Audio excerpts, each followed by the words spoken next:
Western bridge का question करते हैं। तो देखिए क्वेश्चन ये सब सेम क्वेश्चन है, तीनों क्वेश्चन सेम है, ये वाला ये वाला ये वाला, सिर्फ हमारा करंट का वैल्यू पूछा गया है।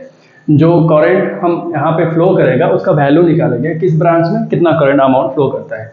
तो हमारा क्वेश्चन ये है, network of resistors are as given below. तो हमें निकालना है रेजिस्टर का थ्रू कितना करंट कौन सा ब्रांच में जाता है। यहाँ पे पूछा गया how much current flowing through AD branch, AD branch मतलब ये वाला, और ये वाला क्वेश्चन भी थोड़ा है, इसमें पूछा गया how much current flowing through BD branch, BD branch मतलब ये वाला ब्रांच, ओके।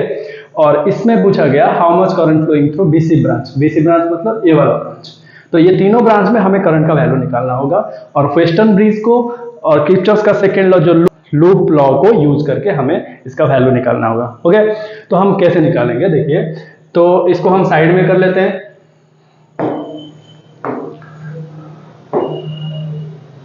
ओके। तो वैल्यू निकालेंगे, उसके बाद हमें पता चलेगा।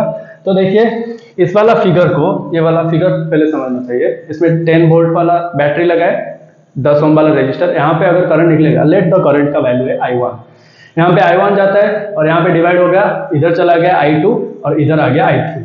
फिर यहाँ पे जब करंट पहुंचा I2 करंट, इधर क्या हुआ, I2 फिर डिवाइड हो गया, I2 से इधर I4 चला गया, I2 से I4 चला गया, मतलब इधर कितना जाएगा, I2 माइनस I4, ओके।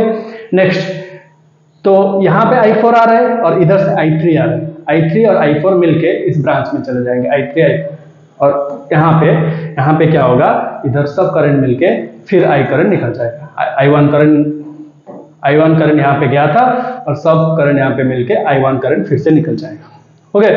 तो ये वाला वेस्टर्न ब्रिज। तो हमें क्या करना होगा, 3 लूप कंसीडर करना होगा। पहला loop A B D A, तो पहला लूप लीजिए A B D A loop में हम कंसीडर करेंगे क्या, तो हमारा इक्वेशन लिखेंगे। इक्वेशन क्या होता है, करंट का डायरेक्शन और लूप का डायरेक्शन अगर सेम है तो यहाँ पे क्या हो जाएगा, 10 इंटू I2 प्लस हो जाएगा 10 I2, और इधर भी सेम है 5 I4, और इधर भी सेम है I3 इंटू 5 मतलब 5 I3, और सबका साइन पॉजिटिव हो। इधर करंट और लूप का जो डायरेक्शन है वो ऑपोजिट है, तो इसलिए साइन इसका क्या होगा, नेगेटिव होगा, ओके। और इसका इक्वेशन ऐसे लिखिए, और इसी इक्वेशन से हम I3 का वैल्यू निकाल लेंगे, ओके। इक्वेशन 1 दे दो।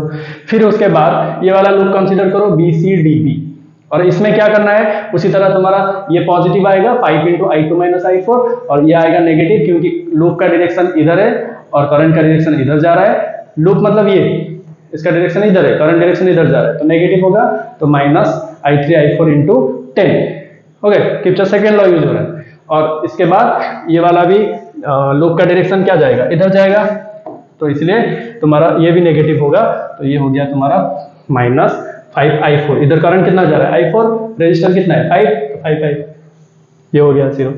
तो इसके बाद क्या करना होगा, इसी इक्वेशन को सॉल्व करके हम क्या I2 का वैल्यू निकाल लेंगे, I1 I3 और I2 का वैल्यू निकल गया। उसके बाद हमें क्या करना होगा, फिर ये बड़ा वाला लूप कंसीडर करना होगा A B C, और यहाँ पे तुम D दे दो, A B C D E A, इस बड़ा वाला लूप को सॉल्व करेंगे। यहाँ पे A B C F E A loop को फिर सॉल्व करेंगे। तो इसका भी लूप का डायरेक्शन किधर रहेगा, ये लूप का डायरेक्शन इधर रहेगा, इधर, ओके। ये वाला कंसीडर नहीं होगा, सिर्फ ये वाला ऊपर वाला लूप और ये वाला कंसीडर कर रहे हैं, तो ये वाला लूप कंसीडर में नहीं आ रहा है, ओके। नेक्स्ट हम क्या करेंगे, इसका भी इक्वेशन लिखेंगे।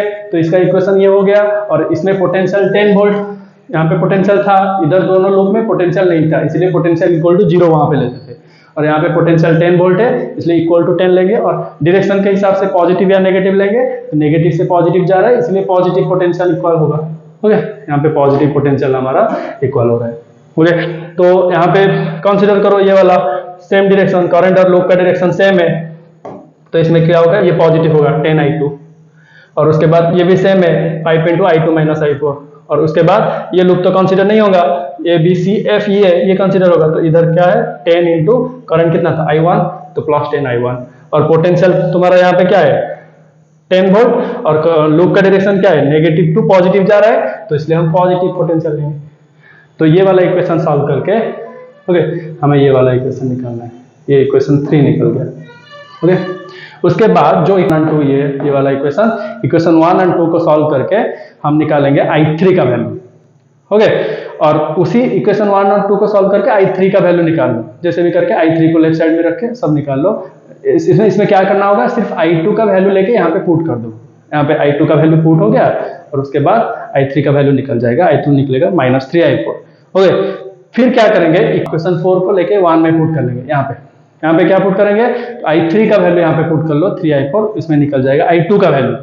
फिर हम क्या करेंगे, फिगर से हमें पता चलता है ये जो I1 है, करंट इधर जो टोटल करंट I1 जा रहा था यहाँ पे डिवाइड होके I2 प्लस I3 हो गया, मतलब I2 I3 डिवाइड हो गया, मतलब I1 का वैल्यू I2 प्लस I3 है ये वाला। और यहाँ पे क्या करना है हमें, जो I2 और I3 का वैल्यू निकला उसी को हम पुट कर लो यहाँ पे। ओके, पुट करने से I1 का वैल्यू निकल जाएगा। फिर क्या करेंगे, इक्वेशन 5 और 6 जो लास्ट दो इक्वेशन I1 और I2 का वैल्यू, इसको लेके इक्वेशन 3 में पुट कर लो और यहाँ पे हमें क्या होगा, हमारा I4 का वैल्यू निकल जाएगा। एक वैल्यू निकल गया I4, मतलब सब इक्वेशन I4 में है, तो I1 का वैल्यू, I2 का वैल्यू, I3 का वैल्यू भी निकल जाएगा। I1 कितना निकला हमारा 10/17, इसको पॉज करके देख लो, और I2 का वैल्यू भी निकल गया 4/17 और I3 का वैल्यू 6/17। ओके, और हमें जो भी करंट चाहिए, जो ब्रांच में चाहिए, हमें तो पता है इस ब्रांच में करंट कितना जा रहा है, I2 जा रहा है हमारा क्या, I4। जो ब्रांच का करंट चाहिए हम यहाँ पे निकाल सकते हैं। जैसे कि हमारा I1 निकल गया 10/17, I2 4/17, उसी इक्वेशन को सॉल्व करके I2 माइनस I4 हमारा कितना निकला 6/17 और I4 का वैल्यू -2/17। ओके, तो ये वाला थोड़ा कॉम्प्लिकेटेड और लेंदी क्वेश्चन है। इसको अगर सॉल्व करना चाहते हो तो किर्चॉफ सेकंड लॉ का एप्लीकेशन कैसे होता है और उसका जो लूप कंसीडर होता है, कहां पर पॉजिटिव जाएगा कहां पर नेगेटिव जाएगा, ये सब पता होना चाहिए। जैसे कि तुम्हारा लूप का डायरेक्शन और करंट का डायरेक्शन अगर रजिस्टर में सेम है तो पॉजिटिव लेंगे, अगर ऑपोजिट है लूप का डायरेक्शन करंट का डायरेक्शन तो नेगेटिव लेंगे। किसको नेगेटिव किसको पॉजिटिव लेंगे, करंट और रेजिस्टेंस का प्रोडक्ट को। ओके, और तुम्हारा जो पोटेंशियल होगा, पोटेंशियल कब जीरो लिया जाएगा और कब इक्वल लिया जाएगा, पोटेंशियल जीरो जब सर्किट में कोई बैटरी नहीं होगा तो पोटेंशियल जीरो है। इसी दोनों इक्वेशन में हम पोटेंशियल जीरो लिए थे, यहाँ पे देखो 0 वोल्ट ये वाला हो गया, और यहाँ पे 10 वोल्ट पोटेंशियल लिए थे क्योंकि एक ही था। और पोटेंशियल का साइन कैसे कंसीडर करेंगे, हम पॉजिटिव तब पोटेंशियल लेंगे जब लूप का डायरेक्शन नेगेटिव टू पॉजिटिव होगा, और नेगेटिव तब कंसीडर करेंगे जब लूप का डायरेक्शन पॉजिटिव टू नेगेटिव होगा। ओके, समझ में आ गया, थैंक यू।